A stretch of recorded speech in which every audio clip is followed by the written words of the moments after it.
चढ़ाने का बड़ा महत्व है। यहाँ चढ़ाते हैं कि नहीं चढ़ाते?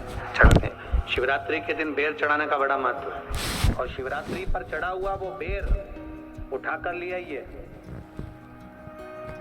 और उस बेर को उठा कर रख लीजिए। मान लो किसी को उधर से जुड़ी हुई जब तकलीफ रहती है, पेट से जुड़ी हुई तकलीफ रहती है, पेट से जुड़ी हुई कोई भी प्रॉब्लम, अगर पेट से जुड़ा हुआ कोई भी रोग आपको लग गया और डॉक्टर की दवाई चल रही है, सारी औषधि चल रही है, जो शिवरात्रि पर आपने बेर चढ़ाया है वो बेर अगर आपके यहाँ रखा हुआ है, वो बेर उस रोग वाले व्यक्ति को खिला दीजिए। आधे घंटे के अंदर पेट का दर्द, पेट की तकलीफ, पेट का कैसा भी रोग होगा एकदम आराम लग जाएगा। उस बेर में इतना दम, इतना प्रबलता आ जाती है। शंकर को जो शिवरात्रि के दिन बेर चढ़ाया जाता है,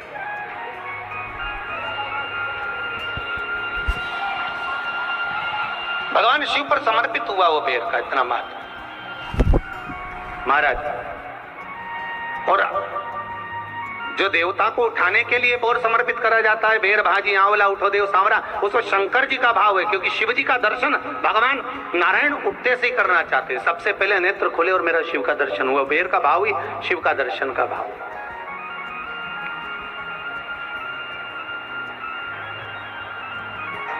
कितनी बड़ी औषधि होगी बेर के अंदर, जरा देखिएगा कि मेरे राम जी शबरी अम्बा के दरवाजे पर पहुंचे।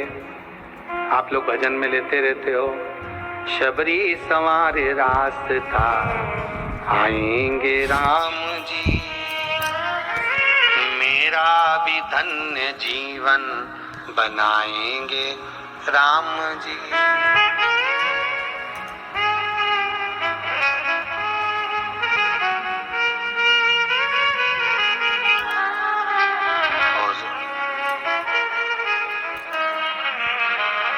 बागों से चुन चुन के वो लेकर आई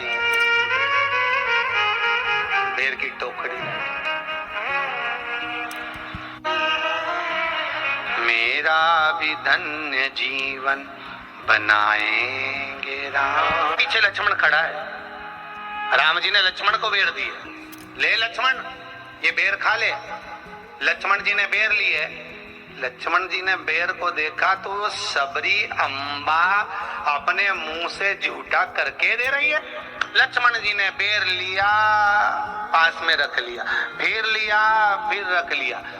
शबरी जी राम जी को बेर दे, राम जी लक्ष्मण जी को बेर दे, लक्ष्मण जी वो बेर लेके पीछे फेंकते जाए। उठाए फेंका, उठाया फेंका, उठाया फेंका, कोसों दूर जाकर गिरा।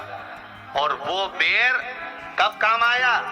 जब लक्ष्मण जी को शक्ति लगी, बाण लगा, लक्ष्मण जी मूर्छा होकर जमीन पर पड़े। सुषेण वेद को बुलाया और वेद से बुलाकर पूछा कि लक्ष्मण कैसे उठेगा? तो कहा संजीवनी लेकर आओ। संजीवनी लेने के लिए भेजा। तब संजीवनी लेने के लिए जब श्री हनुमान जी महाराज गए, संजीवनी बूटी जब लेकर आए और लक्ष्मण जी को जो दी, तब राम जी पहचान गए ये संजीवनी कोई दूसरी नहीं है। लक्ष्मण जी को जो बेर खाने को दिया था वो बेर फेंक दिया था, उसी बेर की पत्ती है जिसको निचोड़ निचोड़ कर लक्ष्मण जी को खिलाना पड़ी है। तो राम जी रोते रोते बोले पहले ही खा लेता तो खाना नहीं पड़ती। कोरोना का टीका पहले ही लगवा लेता तो दादा निपटता ही नहीं। यह तो सीधी सीधी बात है ना। कहा पोलियो की दवाई जन्म लिए बच्चे से लेकर 5 वर्ष तक के बच्चे को पोलियो की दवाई पिलाई जाएगी।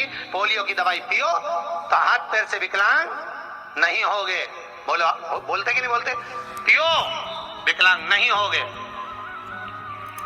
जो नहीं पिएगा वो हाथ पैर से विकलांग हो जाएगा।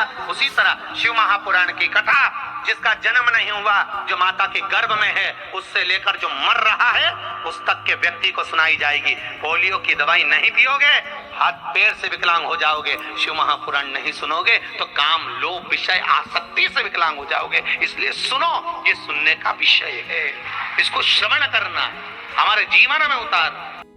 तो हर महीने शिवरात्रि आती है। मैं महीने की हर महीने जो शिवरात्रि आती है, उस शिवरात्रि पर अपने गमले में, घर में जो मिट्टी हो, गमले में मिट्टी हो, पेड़ पौधे की जो मिट्टी हो, अपने गमले की ही मिट्टी को वहीं पर ऊपर उठाकर उसी गमले के अंदर शिवलिंग बनाकर वहीं पर पूजन कर वहीं पर उसका विसर्जन कर दूंगी, उसका भी जो पुण्य है उतना ही मिलेगा जितना पार्थिव शिवलिंग के पूजन। कोई नियम बना लो कि 1 महीने में एक बार मुझे पार्थिव बनाना, कोई नियम बना लो मैं 3 महीने में एक बार पार्थिव बनाऊं, कोई नियम बनाओ कि मैं 6 महीने में एक बार पार्थिव बनाऊं, कोई नियम बना लो कि मैं साल भर में एक बार जो सावन के महीने में शिवरात्रि आती है, जैसा आप लोग सब ऑनलाइन बनाते ही हो, ये दुनिया के लोगों को भले वो लग रही होगी कि केवल शिवरात्रि है, उसको समझ के दिन शंकर भगवान पर चढ़ी हुई बाली जानते हो, गेहूं के दाने की बाली होती है, गेहूं के दाने की बाली। आज के दिन शंकर भगवान पर चढ़ी हुई बाली, गेहूं के दाने की बाली, मात्र शंकर जी पे चढ़ी हुई बाली को उठा लिया जाता है और बाली में से 12 दाने निकाल लिए जाते हैं, गेहूं के 12। बाली नहीं होती है तो गेहूं के 12 दाने भगवान शंकर को समर्पित किए जाते हैं और उसको उठा लिया जाता है। आज से प्रारंभ होता है तो 12 दानों में से आज प्रथम शिवरात्रि को मानकर उसमें से एक दाना शंकर को चढ़ा दिया जाता है, 11 दाने रख लिए जाते हैं। प्रत्येक महीने आने वाली शिवरात्रि पर एक दाना शंकर भगवान को अशोक सुंदरी वाले स्थान पर समर्पित करना प्रारंभ कर दो, तो अगले साल शिवरात्रि पर बात करेंगे कि प्लाट जमीन जायदाद मिली नहीं, मकान मिला या नहीं मिला, खुद की प्रॉपर्टी हुई कि नहीं हुई, अगले शिवरात्रि पर बात करेंगे। इसी भूमि पर यही कुमरेश्वर बाबा की धाम, एक बाली में भी गेहूं की एक बाली में 12 दानों में भी वो बल होता है जो केवल शिवरात्रि के दिन भगवान शंकर को समर्पित किया जाए। बहुत विशेष मायने रखती है, दुनिया के लोगों को भले वो लग रही